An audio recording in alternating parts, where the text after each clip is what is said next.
If I'm going to try to stay with him, I've got to get around this green car. Turns out that the one behind me, I've actually got cameras in that car as well. Chris is in a street car, and that's a full-blown 992 GT3 race car. Welcome back to It's Track Time. Today we're at a COTA running with Porsche Club of America, or PCA. This is a unique event in that we have a race going on along with an HBDE. And so we're running in the HBDE, and we're running a combined intermediate advanced group. And so we're going to have cars that are slower and cars that are faster together mixed on the track, and that's going to produce a challenge here. I'm about to become a slower car here. I've got a 992 GT3 RS coming up on me. I'm watching him in my mirror, and I've also got another one ahead of me that I'm watching. And so I'm kind of getting sandwiched between two of them. Turns out that the one behind me, I've actually got cameras in that car as well. And so this is the view from that car. So this is Chris. He's a great driver, and he's running in the same group with me. So we hooked his car up with cameras. He's one of the faster GT3 RS drivers out there, and there's a reason for that, I believe, and it's because if you look at his helmet, he's got a couple aircraft on it. Turns out that he's a pilot, and he flies an L-39, which is about a 500-mile-an-hour light attack trainer aircraft that comes out of Czechoslovakia. And so I think because of his discipline and his attention to detail from flying these aircraft, that also makes him a great track driver.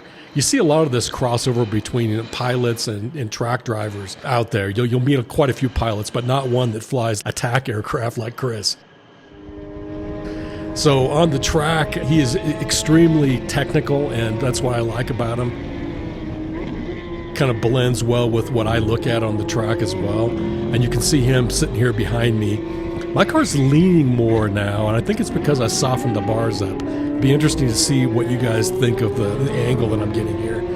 You can see now that this is the slower cars that we have to deal with. So there are some cars that are moving at much slower speeds, and you really have to keep your head screwed on because you'll close in on them very, very fast. As we come up around turn one here, Chris is going to kind of punch out ahead of me, and we're going to start paying attention to his lap here. You'll watch him come up on these other, it looks like a GT2 RS that he's going to be coming up on. You'll see how fast he closes that down. And ahead of that is a green 992 GT3 RS. And so the GT2 RS kind of pulled off to the side, and we got around him real quickly.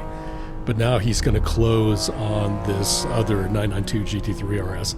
And I'm just hanging on, trying to stay up with him here.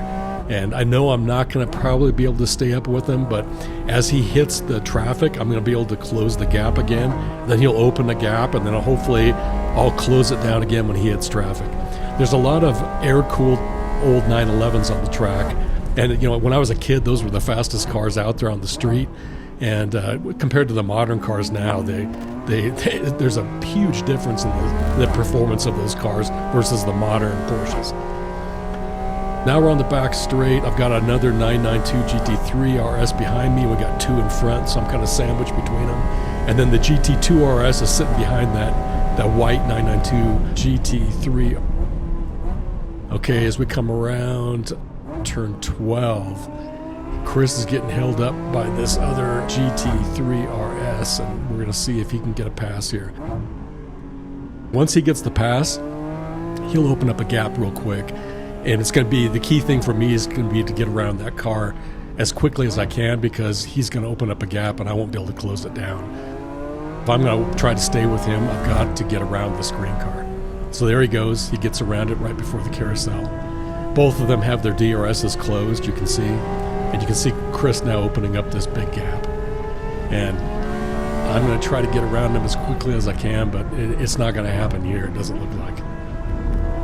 As we come down, approaching turn 20, I've got the straight here, and he's going to open up his DRS, which is going to make it real difficult for me to get around him. There it opened, and I'm going to just sit in his air pocket here, move off, and there he gave me the point by. So now it's just a drag race, and so it's a matter of whether I can get ahead of him here. He lifted right there, so I'm able to get ahead of him. So let's flip forward and look at Chris's lap here. So he's got some clear track, and he's going to be tearing this thing up pretty fast. His entry speed's around 115, And so that's pretty good as he comes around here. His cars are unique. If you look at the Porsche timer, you can see his projected lap time. So you can see how he's right at the edge of a 217 right now.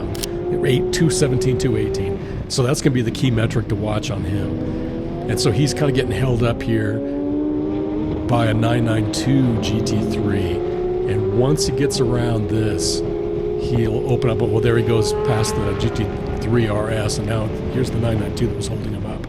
Now he just needs to get around this car. So you can see his lap times around a 217, a high 217. And now it's a 218. So he's got to get around this car if he's going to try to get a lower lap time. I think he's been in the 18s, but he's not been much beyond the 18s with his car, but he's on new tires. So we're going to see if he can get a better lap time here. I'm trying to stay in contact with him, but he's opening up the gap. Now, when he sits behind this car, I'll be able to catch up to him, but he's going to quickly open up the gap here once he gets around this car. Probably should have got around him right there. You can see his lap time is still hovering around a high 217. And so now, let's see if he can get, there's the point by. So now he's going to be able to go through the carousel really fast. So he's sitting at a low 218 right now. And now he's going green, so he's gaining time on his prior lap. He's moving around carousel at a pretty good pace.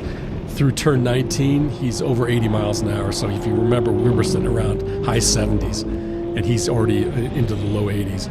Coming around 20, now he's at a high 16. So if he can hold this, he'll have a personal best. And so now he's kind of sitting at a high 17. It's kind of floating back and forth. And luckily he closed right at a 216.93. So that's equivalent to the lap time that Randy got in my car with the whole Dundon package. So that's pretty impressive. Okay, meanwhile, I'm coming around turn 20. I'm about a quarter of a lap behind him here. And as I come across the finish line, I'm at about a 2:20.50. Not a great lap time, but I'll take it today with all this traffic. You know, it's going to come down to just the luck of the draw on how much open track you get today and how many cars you have to pass. If we move forward back to Chris, he's already caught up to the next pack of cars. He's moved through the S's. He's still at a high 216. So he was moving through the S's faster than the prior lap, but now he caught up to my sister cars. And so these are two GT4 RSs with the full Dundon package. And he's going to get held up by an air-cooled 911 here. He's got to get around that. He's going to come right up the side of the GT4 RS. Can't get around it. Flips in behind the air-cooled 911. Get a little bit of speed off the air pocket, and then he flips out. And now he's free to move along. GT4 RS gives him a point by, but he's going to wave that off. He's going to come in behind the air pocket and just go through the braking zone with these two GT4 RSs. These are both very good drivers, so they're going to move at 219, 218 pace. And so he should be able to come in there. He's at a 219.5 pace right now. So he should be able to come in behind them with about that same kind of pace.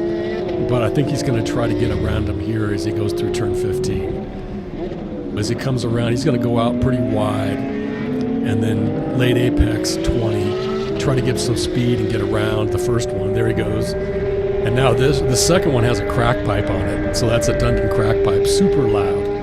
Fun car to drive beside because you can really hear it. Okay, then he gets a perfect pass right there. Okay, so as Chris comes into turn 20, he's got another whole pack of cars that he has to pick his way through. You can see the second car in this line is unique. This is a 991 GT2 RS Club Sport. I've got a friend that has one, but you don't see these on the track very often. So this is a unique one that he's going to have to chase down here. And you can see this Alpha. We don't see too many of the Alphas on tracks. So that's kind of cool. Meanwhile, I'm still picking my way through the cars that Chris just went through, including this orange 911 air-cooled. And I'm going to try to get around him here on 20. Not going to get it, so I'm going to have to try to get around him on the front straight. There's the pass. And now I'm going to try to pick my way through the rest of the traffic. Not a great lap. I'm 4 seconds off of the pace because of the cars that I had to pass. It's just luck of the draw. You know, it depends on how much track you get that's clean and clear. So Chris catches up now to the GT2 RS Club Sport. And so, like I said, you don't see these very often on track. So this is interesting to see the street version of the GT3 RS versus the track version of the GT2 RS. And so he's hanging in there pretty good. He has to get around this air cooled once again. They're kind of intermixed with these cars, so you got to really pay attention. And then he's got an Altura McLaren race car, which we've never seen one of those on the track before either. So that's got the 3-liter turbocharged engine that's new from McLaren. So there he gets around the GT2 RS Clip Sport, and now he's going to try to run down this Altura race car, which we've never seen. It'll be interesting to see how this thing holds up, because this is a 3-liter turbocharged race engine from McLaren. So it's going to be under a lot more stress than the 3.8 liter V8. And so he gets around that. Now he's got some clear track here. Okay, so meanwhile, I've caught up to the cars that Chris just passed, and you can see we've got a couple GT3 RSs that we're trying to stay up with, basically. I don't know if I can get past those, but... And then we've got a 992 GT3 that's kind of in the mix as well. So the whole group is trying to get around an air-cooled 911. And then ahead of those are the two Dundon GT4 RSs. And so you can see how we're picking our way through this pile. And it's going to take some time. Now it's kind of interesting because the McLaren that's up there that Chris just passed, it's got the windows up, and so does the GT2 RS Club Sport. So they can't tell you much except to use their turn signals and their flashers to go into the pits. Now the McLaren decided it wants to go into the pits, but it can't communicate that. It didn't turn on its flashers. So everyone's slowing down here. Look, we're going 40 miles an hour. We're going half pace. And it's because the 992 GT3 didn't know if it could pass the McLaren, because the McLaren didn't communicate to it. And so the whole thing slows down to the pace of the McLaren going into the pits, and then he finally sees it's going into the pits and he passes it without a point by, so anyway, that just shows you how the communication kind of breaks down when you're up against a race car that's not correctly using its flashers and its turn signals. Meanwhile, Chris, he's running ahead with clean track, so he's absolutely hauling ass here. Once again, he's in that 217, high 216 range coming through the S's. He can probably lower his lap time here if he can stay out of traffic. He's coming up behind a GT4 here, and he's got a good lap time. Let's see if he can get around this without slowing down too much. And so he's got right on a right there. See, there's an example of a car pulls over, and now you're exposed to a very slow car on track, and luckily his reflexes were good. He was able to flip out of the way of that car, but that's the danger of running fast cars and slow cars together. You never know when you're going to get exposed to a slow car and possibly have to do an evasive move to get around it. Okay, so now we're just down to the GT3 and the GT3 RSs that we're trying to move together with in the pack, and we're off by 4 seconds on this lap. So we got to try to pick this thing up and see if we can recover this. It looks like the GT3 kind of wants to get around the GT3 RS. So anyway, these three are kind of tangled together, and I'm just sitting behind them wondering when this is going to break up. And yeah, not much I can do about this. So I'm going to have to run at their pace for a period of time and see if this thing breaks apart and I can get at least around the GT3, and then maybe the GT3 RSs will move at a faster pace. But right now we're running at a pace that's 4 or 5 seconds slower than the pace that I've been running without these cars. And now here we go, we're catching up to a Boxster, and that's going to slow us down even more. But it looks like he's going to move off to the side and let these cars go by. Hopefully I can slip into the inside of them, and yeah, I'm able to slip by as well. So you can see there's a GT4 Club Sport coming up behind me now, and so that's going to be interesting as we move forward. Okay, so Chris has got another clean lap. He's on pace for a 19, and he got a 19, so he only had to pass a few cars on that one. But once again, he's got some clean track ahead of him, so he's doing real well with the luck of the draw here on being able to move through this and get clean track going into the S's. So he's only got one car ahead of him that he's got to deal with here, and he's coming up on it pretty quick. And and his pace is once again a low 217. Perfect pass right at 6 as you push out, and then you come back in and hug going into turn 7, and his pace on that is over 80 miles an hour, so that's significantly faster than we're running that. He's doing a mid to high 50 going through turn 8, and then he punched through turn 9 really smooth. We'd like to see about a 130 coming down into turn 11, and he's got a 132, so he's on a real hot pace here. Let's see, 217, yeah, so he's right at 216.9 once again. He's got to go around this 718, and he'll do that on the back straight. There's the point by. Oh, so he was super nice. He let that GT2 RS Club Sport go by, and that's going to slow his pace down a little bit because he had to tuck in behind the 718. Now you can see that he's pretty competitive with this car still. I mean, the car's back up to pace now. It's going to get slowed down by this 991 GT3 a little bit, but he's holding pace with it pretty well. And that car's on full slicks, and Chris is on street tires, so he has a disadvantage compared to this car. And now they both need to get around this 991 GT3, and there goes the Club Sport. And let's see if Chris gets the point by. There we go. So now it'll be interesting to see how fast they go through the carousel. So he's on slicks, and Chris is not. He's on street tires, and he's holding up pretty good. Yeah, he's running that pretty well. Coming around 19, and now the Club Sport decides right at the last minute that he wants to go into the pits. He's probably going to go check tire pressures. So that leaves some open track for Chris again. Once again, luck of the draw. He's got a lot of open track. So he's on pace for about a 218 here. And yeah, there's another 218, so pretty good.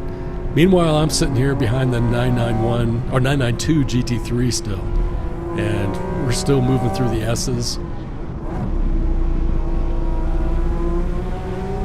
As I come around turn 9 here, I'm going to try to get some speed and move on the tail of this 992 GT3. And I almost clipped the tail of it, so I had to whip off to the side. You can see there was a slower car right in front of me that I didn't even see.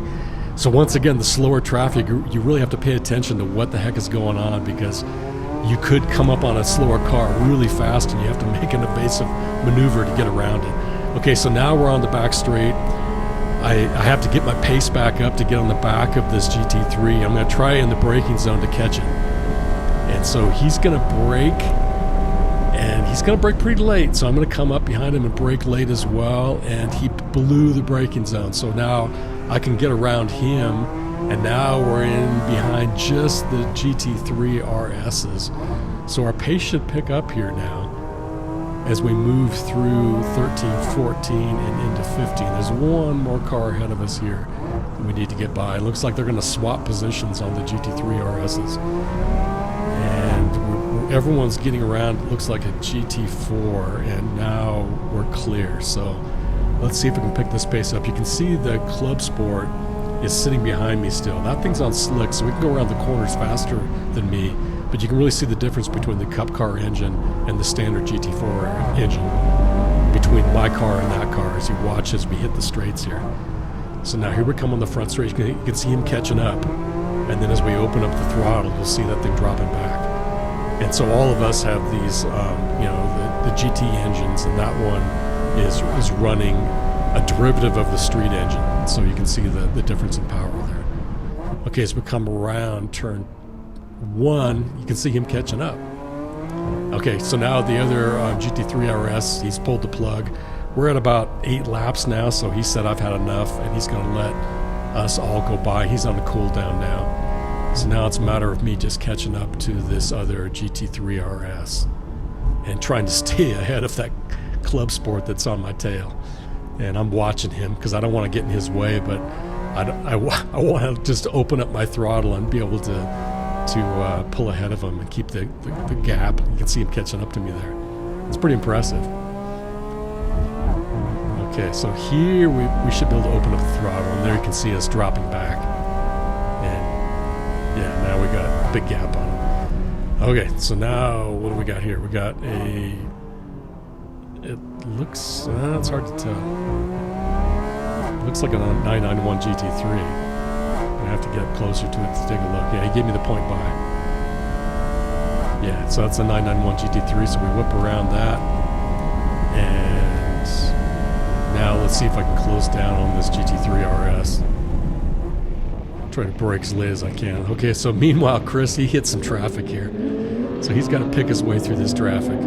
So he's got a GT4 RS, he's going to get around that, and a GT4, he's going to get around that. And he's got a Camaro here as well. And then you can see they're all kind of getting around this. It looks like a Miata to me. It kind of went by pretty fast there. But the Miata was getting out of the way, so that he was doing a nice job of trying to let all these cars go by. And now you can see there's a Cup car that's kind of neon green that's up ahead here. So this will be interesting once again because Chris is in a street car, and that's a full-blown 992 GT3 race car. Okay, there we go around the Camaro. So now he's up just against this race car, so this will be interesting.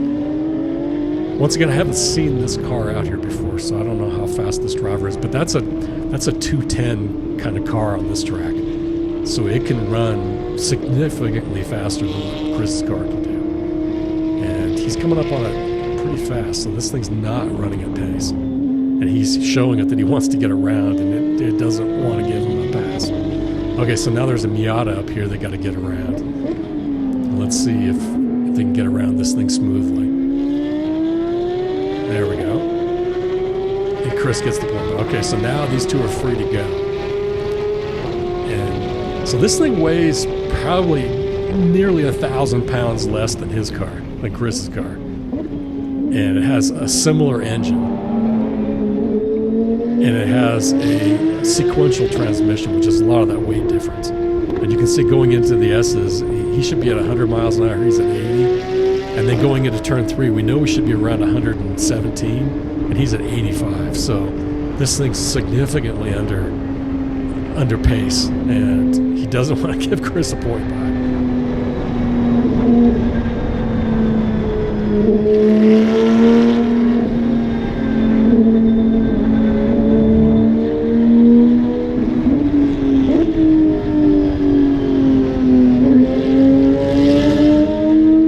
So Chris continues on here and eventually just pulls the plug and says, "Okay, I'm just gonna slow down and not deal with it."